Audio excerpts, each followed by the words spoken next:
কৃষ্ণ বাসুদেৱ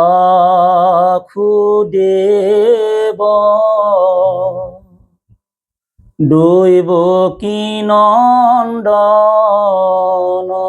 হৰি নমো নন্দ গোপৰ কুমাৰ চিদানন্দ সদানন্দ হেনয় কৃষ্ণক সদা উপাখাক হৃদয়ত ৰাম উপাখাক হৃদয়ত। সুন্দৰ। কৃষ্ণ কৃষ্ণ।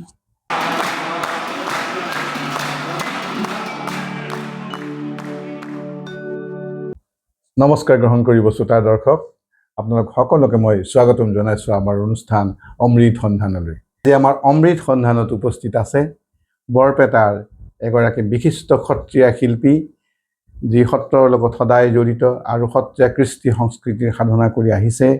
তেখেত হ'ল সত্ৰৰ কাষৰে এগৰাকী ব্যক্তি বিজয় বায়ন। বিজয় বায়ন আমাৰ লগত।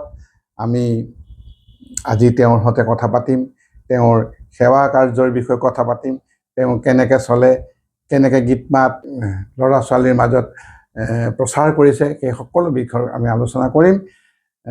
গতিকে আপোনালোকে নিশ্চয় শুনি আনন্দ পাব। আহক আমি বিজয় বায়নৰ লগত কথা পাতোঁ। আচ্ছা বিজয়, তোমাক মই তুমি বুলি কৈছোঁ কাৰণ মোৰ ঘৰুৱা সম্পৰ্ক এটা আছে। গতিকে আমি সত্ৰখন দেখি আহিছোঁ। বৰপেটা সত্ৰক সকলো দিশৰ পৰা সকলোৱে সন্মান জনাই বৰপেটাৰ সত্ৰৰ প্ৰতি সন্মান ৰক্ষা কৰি আমি আলোচনা আগবঢ়াইছোঁ। কেনেকৈ তুমি সত্ৰৰ লগত জড়িত হৈ পৰিলা? আচলতে বৰপেটা সত্ৰৰ প্ৰায় 450 বছৰৰো অধিক হ'ব নেকি, ঠিক সঠিক ক'ব নোৱাৰিলেও। এই সত্ৰ ইষ্টাব্লিছৰ পৰাই আমাৰ এই ধাৰাবাহিকতাটো আছে যে মহাপুৰুষ মাধৱদেৱে কাজানন্দ মাঝি দায়িত্বভাৰ দিছিল, মানে সত্ৰৰ কিছু সেৱা কাৰ্যৰ কাৰণে। আৰু সেই সেৱাৰ কাৰ্যৰ আৰু আন বংশীয় ব্যক্তিসকলক, মানে বংশৰ উপৰি পুৰুষসকলক দায়িত্বভাৰ দিছিলে। আৰু সেই দায়িত্বভাৰবিলাক আজিও তেওঁৰ অগ্ৰজসকলে, সেই সাধু ব্যক্তিসকলৰ অগ্ৰজসকলে চলাই আছে। যিবোৰ বংশাৰা বুলি কোৱা হয় বৰপেটাত, মানে বংশৰা বুলি কোৱা হয়। এই বংশৰায়ে বিভিন্ন বহুত বংশৰা আছে। আনকি আপুনি যি মঠৰ চোতালত পালখন টানে, সেই পালখন টানাও বিশেষ মানে এটা বংশৰ ব্যক্তি দায়িত্ব কৰে। ঠিক তেনেকুৱা কৰি দৌলত যি মানে গোসাঁই চোদালাত মানে ভ্ৰমণ কৰাই এতিয়া যি টি ব্যক্তিয়ে তাত হেৰি নকৰে দাদা। তো তেওঁলোকো মানে দায়িত্ব ধৰি দিয়া আছে, এই বংশৰ মানুহে সেইটো কৰিব। তো আপুনি এইবিলাক গণিলে বহুত ওলাব, মানে বংশ। মই ইমানখিনিলৈকে আপোনালোক নাযাওঁ। এতিয়া মই মোৰ হেৰিটো কৈছোঁ আপোনাক যে আমাৰ কাজানন্দ মাঝি উপৰি পুৰুষ, তেওঁ মানে সৰ্থেবাৰীৰ আগত নেকি, বেলবাৰীত তেখেতক মানে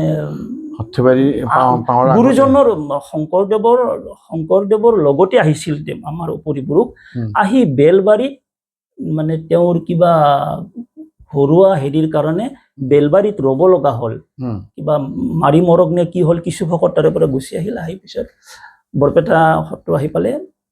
আৰু বৰপেটাত এখন সম্পূৰ্ণ, মই কম কৰি কৈছোঁ, বৰপেটা এখন সম্পূৰ্ণ মানে পূৰ্ণাংগ ৰূপত এখন সত্ৰ পাতিম বুলি মহাপুৰুষ মাধৱদেৱ আৰু বুঢ়াহাটাৰ সান্নিধ্যত চিন্তা কৰা। তেতিয়া আৰু ভকত সজ্জনৰ প্ৰয়োজন হ'ল। ভকত সজ্জনৰ প্ৰয়োজন হোৱা তেতিয়া সেই এৰি থৈ অহা ব্যক্তি কাজানন্দ মাঝিক মানে যোগাযোগ কৰিলে আমাৰ গুৰুজনে যোগাযোগ কৰি তেওঁক ভকতৰ দ্বাৰাই মাতি আনি সত্ৰত গীত পদ শিকাই পেলাই তেওঁক সূত্ৰধাৰ উপাধি দি পেলাই দায়িত্ব দিয়া হৈছিল মানে কাজলানন্দ মাঝি আৰু তেওঁৰে আমি বংশধৰ। আৰু মানে তোমালোকৰ দায়িত্বভাৰ কি সত্ৰ এতিয়া মানে দায়িত্ব কি সত্ৰত 14 প্ৰসংগ হয়, তো এই 14টা প্ৰসংগৰ আমাৰ মানে সূত্ৰধাৰ বংশৰ দায়িত্বত থাকে দুপৰীয়াৰ পাঠ, ৰাতিৰ নাম প্ৰসংগ মানে আমাৰ ডাঙৰ তালেদি যি নাম প্ৰসংগ হয়, তাৰ পিছত তাৰে আগতে গুণমালা, লীলামালা, বৰগীত, ভটিমা এইকেইটাও প্ৰসংগ। এইকেইটা 6 মাহ আমাৰ পৰে আৰু 6 মাহ পাঠক বংশৰ পৰে। কিন্তু আমাৰ দুপৰীয়াৰ পাঠ আৰু সন্ধিয়াৰ মানে সমূহীয়া প্ৰসংগ এই দুইটা মানে আজীৱন কৰিবই লাগিব। এইটো আমাৰ কৰি আহি আছো আৰু ভগৱান যদি এইটো কৰে কৰি থাকিম, বা মই নহ'লেও কোনোবাই কৰিব। এই দুইটা মানে কণ্টিনিউ, আৰু সেইকেইটা হৈছে ছমহীয়া। তো তাৰোপৰি এইকেইটা হ'ল মানে পাৰ্মানেণ্টলি আমাৰ এই বংশৰ দায়িত্ব। আৰু তিথি পৰ্বতো আছে, গুৰু কীৰ্তন, মাধৱদেৱৰ কীৰ্তন, বুঢ়াহাটৰ কীৰ্তনত সেই গীতৰ পাল থাকিব। তেনেকুৱা কৰি জন্মাষ্টমী, তাৰে পিছত জন্মাষ্টমী আপোনাৰ 4 বছৰৰ মূৰে মূৰে, এইবাৰ যদি আমি কৰিলোঁ অহাবাৰ এটা বেলেগ বংশই কৰিব, অহাবাৰ এটা বেলেগ বংশই কৰিব, আকৌ 4 বছৰৰ মূৰত আমি পাম। তেনেকুৱা কৰি আপোনাৰ শংকৰদেৱৰ জন্ম উৎসৱত পাটবাউসীক যাব লাগে, পাটবাউসীৰ সত্ৰত ধেমালি বজাই গীত পদ গাব লাগে, তাতো এটা অনুষ্ঠান আছে, সেইটো বংশৰাই কৰে।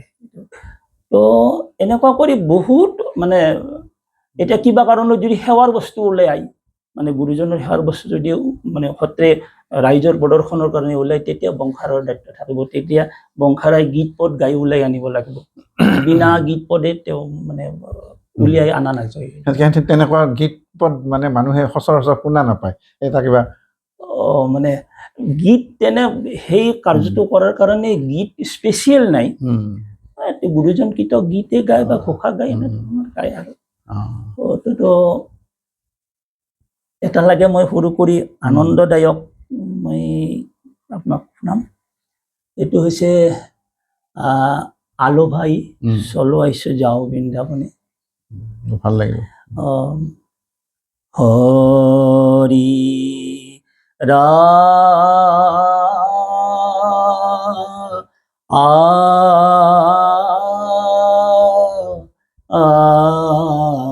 মরা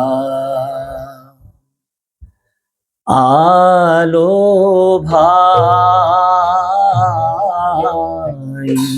চলো আইসো যাও বৃন্দাবনে, আলো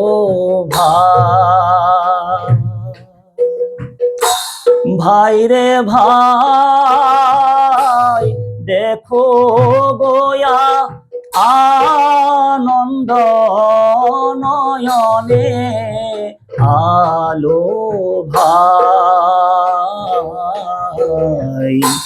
চলো আইসো যাও বৃন্দাবনে, আলো ভাই। এইটো এই কাৰণে গালো যে এই গীতটো বৰপেটা এতিয়া বিলৰতাৰী হাতী ৰাখাল যেতিয়া সুন্দৰী দিয়াৰ পৰা মহাপুৰুষ মাধৱদেৱক বুঢ়াতাই ভাৰ বেটি লৈ পেলাই নাৱেৰে লৈ আহিছিল, সেই জাগাত মহাপুৰুষ মাধৱদেৱে বৃন্দাবনৰ এটা মানে ছবি তেওঁ দেখা পাই, তাত হেনো বোলে এই গীতটো মানে ৰচিত হৈছিল আৰু গাইছিল। তো আজি আপোনাৰ লগত কথা পাতি আপুনি এই লাইনৰে কথা পাতিছে, সেইকাৰণে মই ৰাইজক এই গীতটোৱে শুনালো। আৰু খুব ভাল কথা, খুব ভাল, নিশ্চয় আপোনালোকে ভাল পাইছে দৰ্শক মণ্ডলী। আমি আৰু সেৱাৰ কাৰ্য কি কি হয় তাতে? মানে এই আমি হেৰি পালোঁ সাঁচি পাতৰ কথা যেতিয়া হ'লে সেৱাৰ বস্তু তস্তু যিবিলাক উলিয়াই তেতিয়া হয় আৰু বাকী নৈমিত্তিক কামখিনিতো হয়েই মানে পুৱাৰ প্ৰসংগ দুপৰীয়াৰ প্ৰসংগ নিশাৰ প্ৰসংগ নৃত্য এতিয়াতো নৃত্যত চলি আছে নৈমিত্তিক হ'ল যেতিয়া উৎসৱ পাৰ্বণ হয় তেতিয়া নৈমিত্তিক হয় নৈমিত্তিক প্ৰসংগত অলপ বিস্তাৰ মানে নৃত্য নৈমিত্তিক কোনো উৎসৱ পাৰ্বণ নোহোৱাকৈ যিটো কাৰ্য চলি থাকে সেইটো হৈছে নৃত্য আৰু উৎসৱ পাৰ্বণত যিবিলাক জড়িত হৈ কাম চলে মানে প্ৰসংগ চলে সেইটো হ'ল নৈমিত্তিক হয় এতিয়া নৈমিত্তিকৰ ভাগত আপোনাৰ প্ৰথমতে আহিব বহাগৰ দুমাহী মাঘৰ দুমাহী গুৰু তিনি দুজনা গুৰু কীৰ্তন বুঢ়া আটাৰ কীৰ্তন তাৰপিছত দৌল উৎসৱ আছেই শ্ৰীকৃষ্ণৰ জন্মাষ্টমী আছে তাৰপিছত মাধৱদেৱৰ জন্ম উৎসৱ শংকৰদেৱৰ জন্ম উৎসৱ এতিয়া বুঢ়া আটাৰো জন্ম উৎসৱ পালন হয় গতিকে এই উৎসৱসমূহত আপোনাৰ উৎসৱত নাটক মানে ভাওনা কৰিব লাগে কিন্তু ভাওনা হওক নি নহওক ধেমালি বজাব তাত সেৱাৰ কীৰ্তন কৰিব গুৰুঘাট বজাব আৰু আগতে মানে সূত্ৰধাৰ বংশৰ নাটক হৈছিলে যাত্ৰা হৈছিলে এইটো দাদা মানে কি বহাগৰ দমাহীত হৈছিল মই নিজে কৰিছো কেইবাবাৰ আপোনাক পাইছো সূত্ৰধাৰ বংশৰ নাটক মই কৰিছো মানে কি বহাগৰ দমাহীত টুপৰ চোতালত এতিয়াতো আৰু লাইটে নাই হেজাক লাইট দিয়ে মানে আমি অৱশ্যে লাইটতে কৰিছো আমি হেজাক লাইট পোৱা নাই দেখিছো নিশ্চয় আপুনি দেখিছে তো হেজাক লাইটতে তাতে টুপৰ চোতালত হেৰি হয় আৰু মাঘৰ দমাহীটো হৈছিল যাত্ৰা হৈছিলে কিন্তু কালৰ হোটেলত এইটো বস্তু হ'ব লাগে বৰপেটাত ইমান নাটক চাটক হয় কিন্তু যাত্ৰা এতিয়া কথাটো হৈছে যে বংশৰাৰ মানুহ কিমান এতিয়া বংশৰাৰ এই যিটো কাম মানে তুমি কৰি আছা সেই কৰা মানুহ কিমান সেইটোহে কথা এইটো মানে কি হৈছে এতিয়া আপুনি যদি ওচৰলৈকে যায় এইটো মানে বৰ এটা ভয়ংকৰ পৰিস্থিতি হৈছে এতিয়া মানে আমি আমাৰ উপৰি পুৰুষসকলক তেওঁলোকৰ যি মানে এই বস্তুৰ প্ৰতি তেওঁলোকৰ যি শ্ৰদ্ধা ভক্তি যেনেধৰণে তেওঁলোকে এই সম্পদৰাজিক বা গুৰুজনে দিয়া এই আমাৰ বৰপেটা সত্ৰৰ ঐতিহ্য আচলতে যদি এই বংশীয় ব্যক্তিসকলৰ এই কামখিনি নাথাকে তেতিয়াহ'লে আপুনি যদি চাই বৰপেটা সত্ৰ এখন সত্ৰ হৈ নাথাকিব ডেফিনেটলি আৰু হেৰিত মানে অন্য বাহিৰৰ যিবিলাক উজনিৰ ফালে এনেকৈ লাগি আছে আমাৰ ইয়াত লাগি থকা আমি দেখা নাই দেই মানে কি এইটো বস্তু নোহোৱা হৈ যাব এতিয়া ধৰি লওক মই মোৰ অভিজ্ঞতাৰ ফালৰ পৰা কওঁ যে মানুহৰ সংখ্যা বহুত কমিছে এতিয়া ল'ৰাবিলাক আহে কিন্তু পাৰ্মানেণ্ট মানে যে কৰি থাকিব কোনো ভৰসা কৰিব নোৱাৰি নহয় এটা কথা মই মানে যাত্ৰাৰ ক্ষেত্ৰত যাত্ৰাটো আমি কৰিছিলোঁ আমিতো বংশৰ মানুহ নহয় আমি সূত্ৰধাৰ বংশৰ মানুহ নহয় ঠিক তেনেকৈ অফিচ কাছাৰীত কাম কৰা মানুহবিলাকক কৰিছিল এতিয়াও যদি এটা ধৰা কিছুমান কাম যে এনেকৈ জন্মাষ্টমীটো ইটো বংশই যদি এবাৰ কৰে 4 বছৰ পাছত আৰু এটা বেলেগ বংশই কৰে বা 1 বছৰ পাছত বেলেগে কৰিব ঠিক যাত্ৰা আমি এখন যাত্ৰা কৰিব নোৱাৰোঁনে কাৰণ এটা বংশই এইবাৰ আমি সূত্ৰধাৰ বংশই কৰিম অহাবাৰ অমুক বংশই গন্ধিয়া বংশই কৰিব তাৰ পাছৰ বছৰ অমুকে কৰিব এখন অন্তত এনেকুৱা এই ব্যৱস্থাটো কোনে সিদ্ধান্ত কোনে ল'ব কমিটিয়ে ল'ব নে ইয়াত মানে কি হৈছে ধৰি লওক আমাৰ পাল পৰিল এইবেলি আমি কৰিব লাগিব আৰু নকৰিলে আমি এটা কিবা জৰিমনা দিব লাগিব এইটো ব্যৱস্থা আছিল এতিয়া কিন্তু কি হৈছে মানে মই নোৱাৰো কথাটো হ'ল মই নোৱাৰো জৰিমনাতেই দিছো লাগে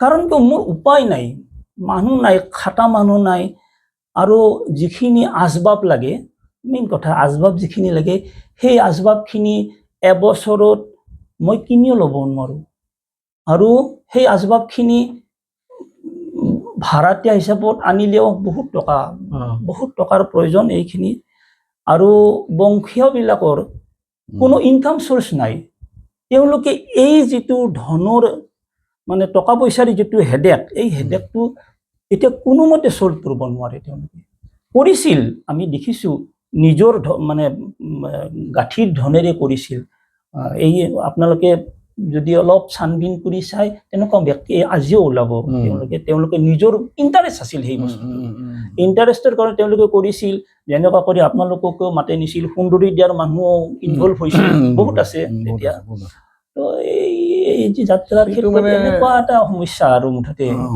কিন্তু হলে ভাল আছিলে একেবাৰে মানে হলে ভাল আছিলে কি আৰু এটা নিগেটিভ পইণ্ট কি হৈছে এতিয়া কি হৈছে মানে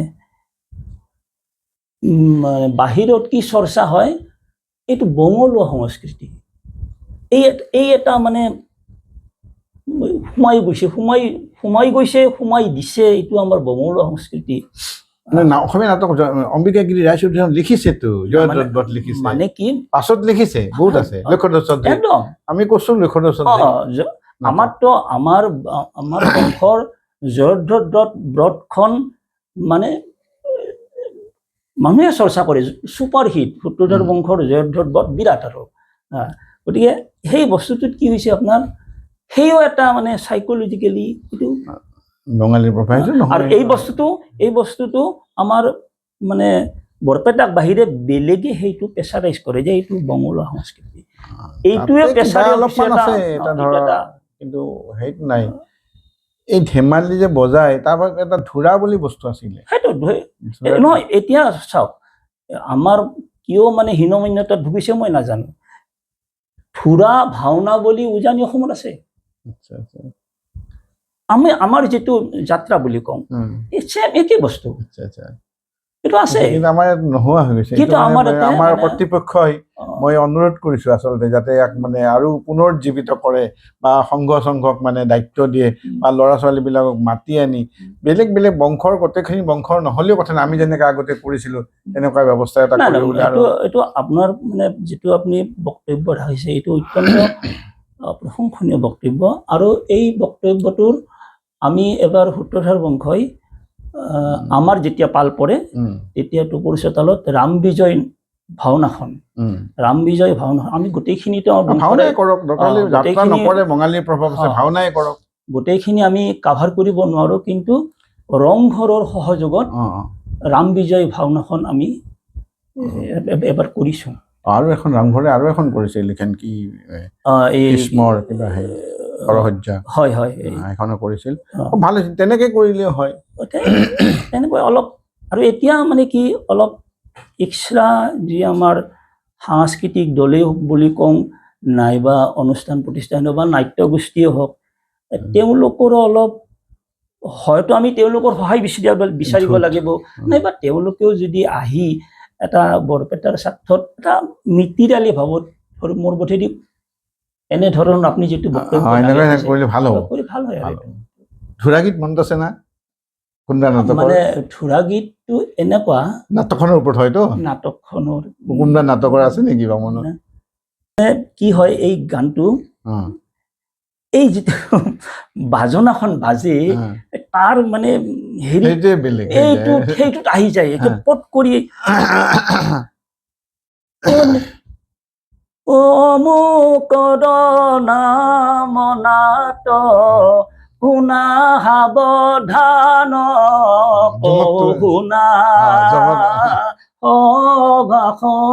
দগন মানে নাটকখনৰ নাম আৰু তাৰপিছত আপোনাৰ পদ অংশত সেই কাহিনীবিলাক অমুক তমুক বন এনেহেন কৰি বৰ্ণনাটো দিয়ে ভাল এটা কিমান সুন্দৰ মই মোৰ মডাৰ্ণ নাটক এখনত আজিৰ বৃন্দাবন বুলি মই ব্যৱহাৰ কৰিছো আৰু দীনেশ আমাৰ বাসুদাৰ ল'ৰা দীনেশে গাইছিল মই আধুনিক নাটক এই ব্যৱহাৰ কৰি পেলাই কৰিছিলো বাকী বৰগীতৰ চৰ্চা কেনে বৰগীত আৰু আছো আপোনালোকৰ আশীৰ্বাদত ৰাইজৰ আশীৰ্বাদত ল'ৰা ছোৱালী শিক্ষা দি থকা হৈছে মানে আচলতে মই মোৰ পেটৰ তাৰণাৰ কাৰণে মই অলপ কিবা অসুবিধাৰ সন্মুখীন কৰোঁ সেইটোৰ কাৰণে মই মোৰ তাকে আহে ল'ৰা ছোৱালী মই আচলতে সময় দিব নোৱাৰোঁ কিন্তু চৰকাৰীভাৱে বহু ঠাইত আপোনালোকৰ আশীৰ্বাদত প্ৰশিক্ষণ দিছোঁ আচ্ছা। সাংস্কৃতিক সঞ্চালকৰ জৰিয়তে। আৰু সাংস্কৃতিক সঞ্চালকৰ জৰিয়তে ফাৰ্ষ্ট মোৰ জীৱনৰ দিছোঁ গৌৰীপুৰ সাংস্কৃতিক কেন্দ্ৰৰ জৰিয়তে গৌৰীপুৰৰ পৰা প্ৰায় 35 কিলোমিটাৰমান দূৰ হ'ব চাগে, পুৰচাকাটি বুলি কয়, তাত আমি 2 মাহ দিছিলোঁ বৰগীতৰ প্ৰশিক্ষণ। 2 মাহ আৰু মাহত 1200 টকা মাত্ৰ। এইটো মানে হেৰিত দিয়া আছে। আৰু বৰ ডাঙৰ মানে হাঁহি উঠা কথা দেই, কথাটো হ'ল কি, যেতিয়া আমি দিব যাওঁ চব মানে মানুহখিনি চব নাই, দিনটোত 2খন বাছ অহা যোৱা কৰে, বঙালী কালচাৰ হেন মানুহখিনি, কিন্তু ভকত টাইটেল তেওঁলোকে। তাতে আমাৰতো কিবা অফিচিয়েল টেকনিকেল হৈ পেলাই আমি আমাৰ যিটো মাননি সেইটো আমি নাপালোঁ। আৰু আমাৰ চুৰ হৈছিল, য'ত যি ঘৰত থাকিব দিছিল চুৰ হৈছিল, কাপোৰ কানি চুৰ হৈছিল, কিন্তু ৰাইজে আমাক অলপ আহাৰ কাৰণে পইচা তুলি পেলাই আমাক কাপোৰ কানি দিছিল। সেইটো প্ৰথম, এইটো মোৰ মনত আছে। আৰু সেই তাৰে পিছত কৰিলোঁ আপোনাৰ হাউলি শংকৰদেৱ শিশু নিকেতনত বৰপেটা কেন্দ্ৰৰ পৰা কৰিলোঁ সাংস্কৃতিক সঞ্চালকৰ দ্বাৰাই। তাৰে পিছত কৰিলোঁ আপোনাৰ মধুপুৰৰ সাংস্কৃতিক কেন্দ্ৰৰ জৰিয়তে কৰিলোঁ, আৰু এঠাইত কৰিলোঁ, নামটো পাহৰিলোঁ। আৰু সংগীত নাটক একাডেমীৰ তৰফৰ পৰা কেইবা ঠাইতো কৰিছোঁ। সংগীত নাটক একাডেমীৰ পৰা প্ৰথম কৰিলোঁ জোনাইত কৰিলোঁ। এতিয়া বৰপেটা ল'ৰা ছোৱালী শিকাই থকা হৈছে এতিয়া মানে সেই একদম নিয়াৰিকৈ নাই মোৰ হাতত, আৰু নিয়াৰিকৈ আহে, কিন্তু মানে কি মই সময় দিব পৰা নাই, সেইটো মানে তাৰ কাৰণে মই আৰু ক্ষমা খুজিছোঁ। কোনোবা যদি ব্যক্তি আৰু মই নিজৰ পেটটোৰ কাৰণে মই সময় দিব নোৱাৰা। তুমি মই এতিয়া ই ৰিক্সা চলাই আছোঁ। ই ৰিক্সা চলাই আছে, তথাপিও কিন্তু সেৱাৰ কাৰ্যটো চলি আছে।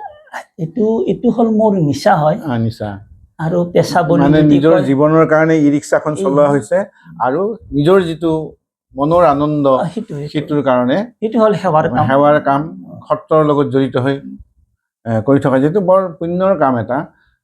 আৰু এইটো মানে কি, এটা মই হাড়ি হিমজি সোমাই গ'ল। এইটো মানে মোৰ গুৰু পিতৃ প্ৰয়াত শ্ৰী হৰিৰাম বায়ন, আৰু তেওঁৰ গুৰু আছিল প্ৰমুখ্য গুৰু, তেওঁ কেইবাজনো গুৰু আছিল। তেওঁৰ প্ৰথম গুৰু মানে অত্যন্ত মানে আদৰৰ হেৰি, তেওঁ তাতে বহুতখিনি মানে এই বিদ্যা আহৰণ কৰিছিল। সেইজন হৈছে আপোনাৰ বলোৰাম বায়ন, দলাহাটীতে ঘৰ তেওঁ আছিল।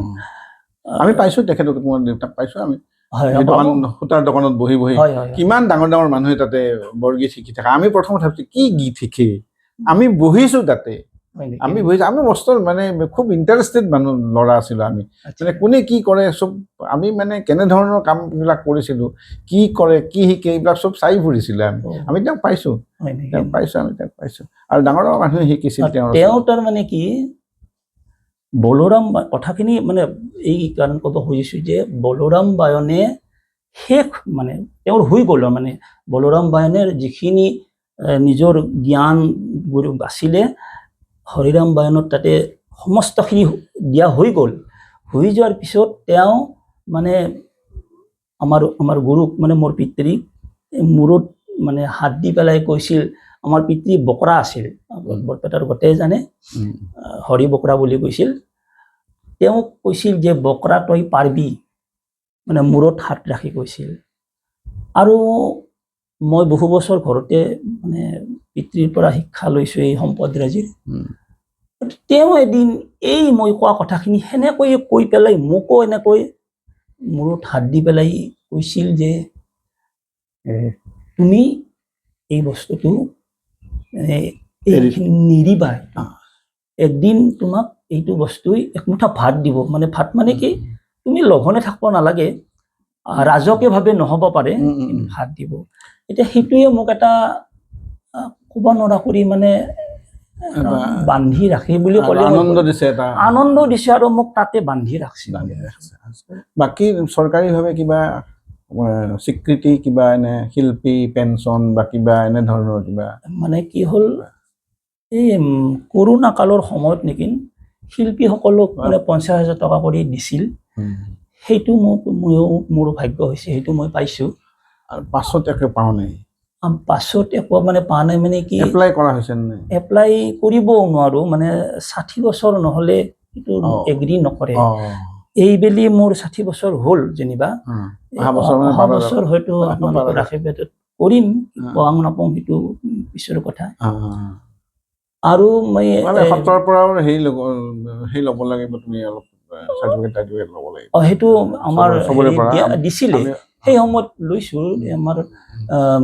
প্ৰয়াত বশিষ্ঠ শৰ্মাদেৱ থাকোঁতে তেওঁলোকে দিছিলে তেতিয়া লৈছোঁ আৰু চৰকাৰীভাৱে মই এই 2টা প্ৰজেক্ট কৰিছোঁ এটা হ'ল মানে বৰগীতৰ প্ৰজেক্ট মানে ছাত্ৰক শিকোৱা গুৰু শিষ্য পৰম্পৰা বুলি কয় সেইটো হ'ল এটা হ'ল north east cultural centre NEJCCC বুলি কয় ডিমাপুৰত কাৰ্যালয় সেইটো 1 বছৰীয়া কোৰ্চ এটা কৰিছোঁ ছাত্ৰ তাত 4জন পাইছিলোঁ আৰু এজন সহযোগী আৰু কোনোবাই এনেকে শিকোৱা ছাত্ৰ ছাত্ৰীয়ে স্বীকৃতি পাইছেনে সেইটো ঠিক তেনেকুৱা কৰি এতিয়ালৈকে অহা নাই আৰু আহে ঘৰত আহে মোৰ লগত নাম নকওঁ আৰু মানে আহে তেওঁলোকে আহি তেওঁলোকৰ ইণ্টাৰেষ্ট আছে কিন্তু কণ্টিনিউ আহিব নোৱাৰে তেওঁলোকে হয়তো আহি মোৰ লগত ডিছকাশ্যন কৰে গীতৰে হওক বা বাজনাৰে হওক বা কিবাই হওক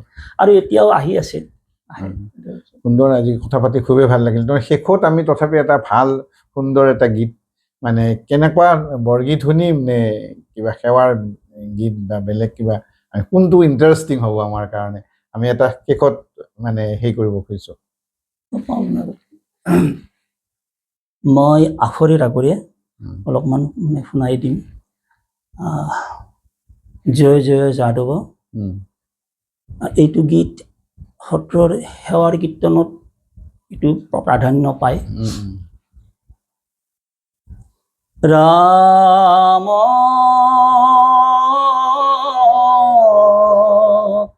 ৰাম ৰাম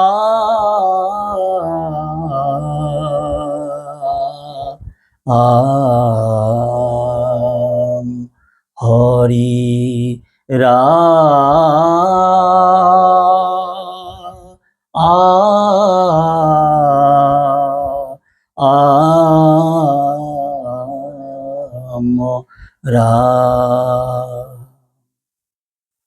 ও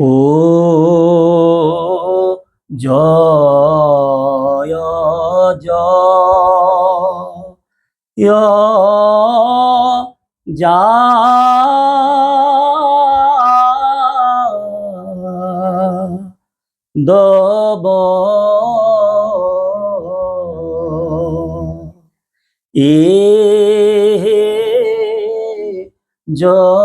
জলনী যাদৱ ধাতা শ্ৰুতম ৰাখিল ৰাতা ও জয় জয় যাদৱ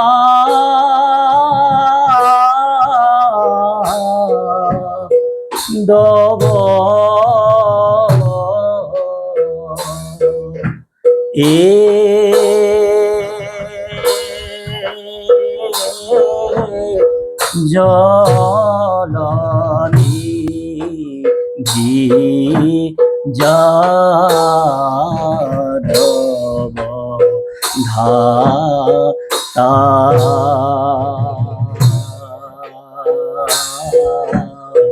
শ্ৰুতম ৰাখিল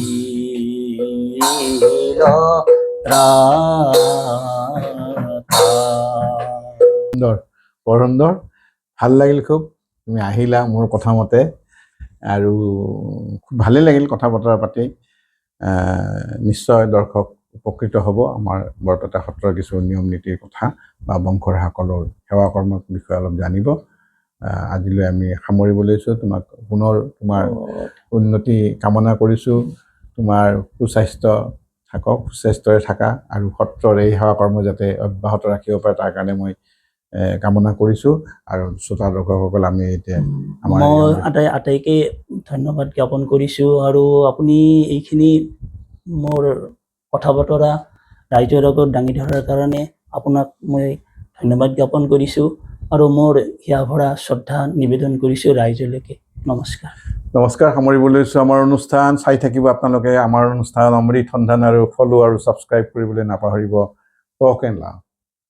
নমস্কাৰ।